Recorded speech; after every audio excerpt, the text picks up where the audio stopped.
Yo, how's it going? My name's Luca, and today we're going to be diving into the Drive and Color folder of Ableton Suite's audio effects. So let's get straight into it. Okay, so at the top of the list is amp. This is a guitar amp simulator, so you can see that we have a whole bunch of different guitar amp modes. An important button over here is the output mono and stereo button. This is default set to mono. That's because guitars are usually recorded in mono. But if you're using it on something other than a guitar, then it's generally a good idea to set it to dual, which is stereo mode. I actually have a bass guitar recording right here. And what you'll notice, there's actually a lot of inconsistencies in here between the notes. This is one of the problems with recording a guitar without using an amp. So this amp simulator actually does a really good job at sort of evening out the low end, in particular on the bass amp setting. Let's have a listen to this on now. So it nicely compresses the signal, adds a little bit of low-end warmth, which is really good in this case. Amp is really good at distorting pretty much anything though. I actually have another one on the drum bus itself, and let's just have a listen to the different modes and what it can do. So this is on clean mode here. It generally adds a lot of brightness to the sound. Let's go into boost. And now it's starting to really distort. The rock, lead, and heavy ones are the ones that have a lot of distortion built into them.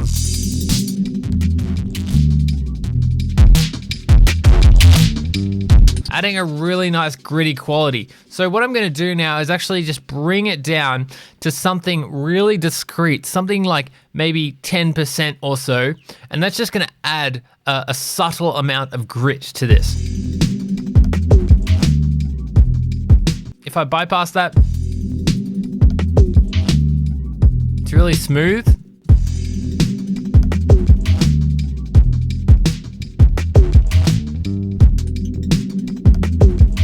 So the next one here is cabinet, and this one is trying to simulate like if you were to mic up a speaker cabinet. So this generally makes things a lot more lo-fi. It depends on what speaker sets you choose. This is trying to simulate putting a microphone in the room whilst you're doing the recording take. So I'm gonna leave this on 100% wet and play this for you. This kind of sounds like you're playing it really far away. So this can actually be a really cool effect to blend into your sound. So personally speaking though, I haven't had a lot of use out of this effect. So next one is one of my personal favorites, and it's drum bus. As the name suggests, it's aimed for putting it on drum groups. So all of your drums linked up together. The signal flow is more or less from left to right. This is the input processing. When the sound comes in, it goes through this drive. That's the first thing that happens. And this just distorts the sound depending on what mode you choose. So on soft mode, it's just gonna distort it a little bit.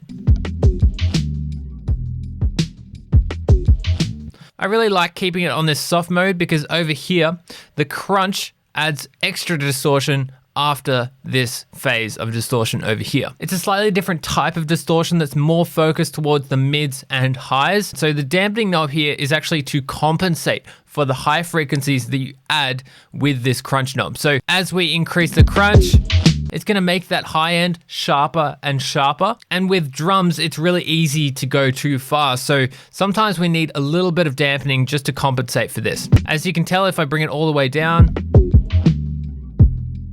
it makes those drums really dull. We also have some transient shaping here as well. So as I bring it to the right, it's gonna increase or emphasize those transients. And as I bring it to the left, it's also going to de-emphasize the stuff around the transients, sort of more isolates the transients this way. So it sort of chops the sound a little bit more. What boom does is it actually synthesizes a note and layers it with your low-end element. So whatever is your prominent low-end element, in this case it's my kick drum, it's going to synthesize a sub-note to whatever this frequency is on top of that, right? So we can hear that synthesized note there.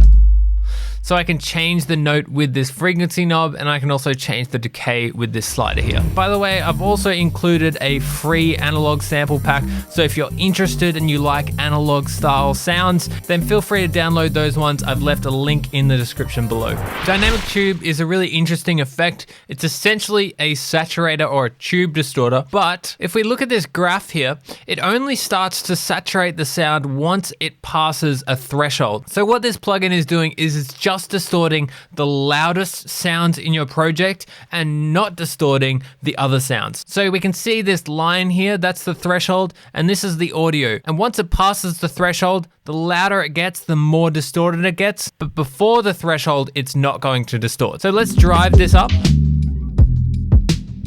You can see that it's engaging only when the kick hits. And this is because the kick is essentially the loudest element of my project. If I bring up this bias knob, you can hear that as well. That's essentially what it's doing. We also have these two different modes here. So they're gonna distort the sounds near the threshold as well. As opposed to being really linear over here, it's a little bit softer over there. So that's the general gist of dynamic tube. It's going to be distorting your sound, but similar to a compressor, it's gonna be doing it in a more dynamic way. So Erosion is a personal favorite of mine. It's a very unique sound. It adds a sine wave to a particular frequency of your choosing down here.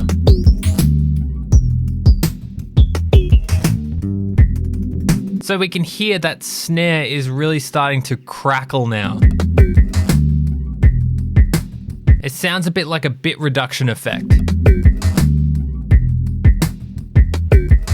A very cool sound, I really like that. So I've just pulled up a different track here, it sounds like this.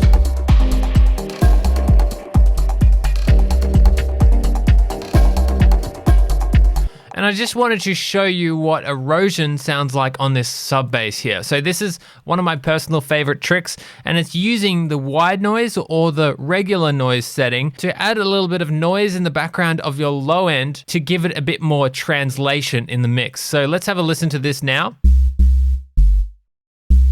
And you can hear that it's adding noise in this particular frequency band that I choose. So low end noise or high end noise. I find that this really helps the notes actually stick out through the mix, especially if you have a really low end element like a sub bass.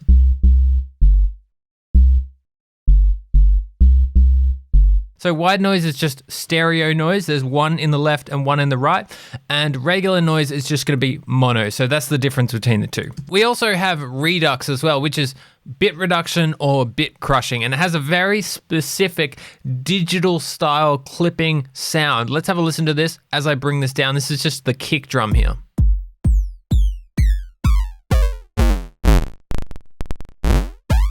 So if you want that really aggressive sound, then this is a good one for that. You can also reduce the bit depth here. Combining these two knobs here can create some really cool effects. And then we can blend it in with the dry wet, right?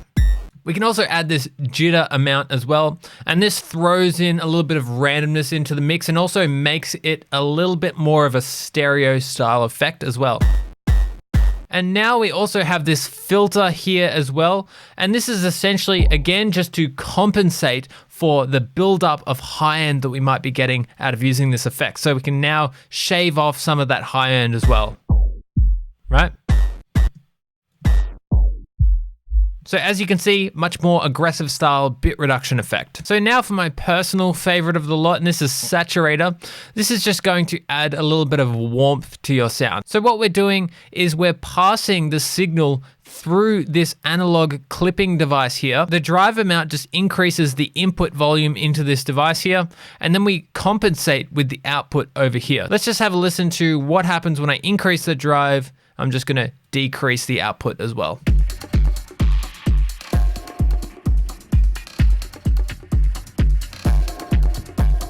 It's a really flavorful and tasteful effect. We can change the type of distortion here. So if you want a bit more of a harder distortion, we can do that here. If you want a bit of digital style distortion, we can do that as well. The bass knob is a really handy knob to know as well. If I pull it over to the left, it's gonna distort less of the low frequencies and more the mid and high frequencies. And if I pull it over to the right, you can hear that it's distorting everything and really emphasized on the low frequencies as well. So that's a really nice knob to know how to use. So we can also blend this in just like everything else, and it's a really, really useful effect. The final one here is vinyl distortion, and you can see that we have a lot of different options in different ways we can distort things in Ableton, and this is just simply another way of distorting things. So we have these two different types of distortion in here. If we go into the tracing model, this is a bit more of a discrete style effect. You can really tell that warbling and sort of skipping effect that we have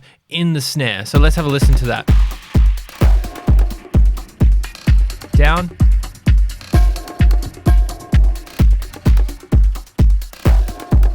So it just starts to deteriorate things in a really weird and unique way. Pinch is a lot more obvious, and you can hear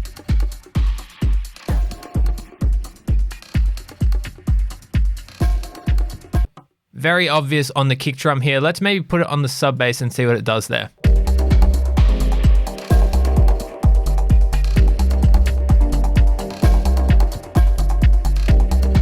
I actually really like how that sounds on the sub bass. Probably bring the drive down a little bit.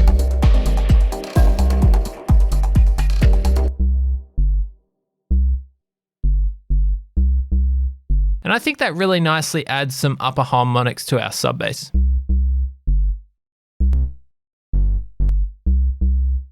We also have this crackle amount over here, and that's just going to generate a crackle in the background. So if you want that sort of vinyl style crackle, what I've done in the past is just automated this knob to come up and then automate it to come back down, because you'll notice that as I put it up, it's just going to always be playing in the background. So even if you hit pause, it's always going to be playing. And then we have control over the density of that crackle as well. So I hope this has helped you understand a little bit more about the different options that we have when it comes to drive and color in Ableton Suite. If you've enjoyed the video, remember to like and subscribe to the channel. Otherwise, thank you so much for hanging out. Stay safe, and I'll see you in the next one.